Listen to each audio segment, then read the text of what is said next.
কাঠ এবং প্লাস্টিক দুইটা ব্যবহারের অভিজ্ঞতা থেকে আপনি যেটা বলতে যাচ্ছেন যে সবার জন্য প্লাস্টিক দিয়ে করাটাই বেস্ট। প্লাস্টিক দিয়ে করাই বেস্ট, কিন্তু ওই এখানে কথা আছে, প্লাস্টিকের মধ্যে আবার আপনার প্রকারভেদ আছে, সব প্লাস্টিক একরকম না, ভালো আর খারাপ আছে, কোয়ালিটি আছে। হ্যাঁ, first of all quality, second হচ্ছে আপনার সেটিং যদি কেউ ঠিক মতো না করতে পারে প্লাস্টিক কিন্তু ভেঙে যাবে।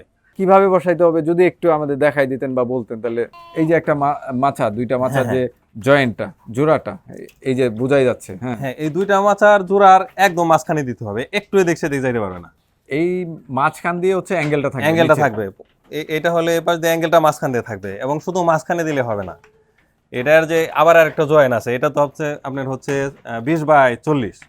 তো ওই মাথায় মানে হ্যাঁ, এই মাচাটার ওই মাঝখানের ওই মাথায় মাথায়ও দিতে হবে, এবং সেন্টার দিয়ে আরেকটা দিতে হবে, এখান দিয়ে, এই সেন্টার পেট বরাবর আরেকটা। হ্যাঁ হ্যাঁ, পেট বরাবর আরেকটা না দিলে কি হবে, এটা যখন আপনার বেশি হেভি ওয়েট পড়বে তখন একটু হয়ে যায়, মানে নিচে up down আপ করবে ডাউন আর কি। করবে, ওই তখনই কি Bounce হয়, করবে। ভেঙে যাওয়ার সম্ভাবনাটা থাকে।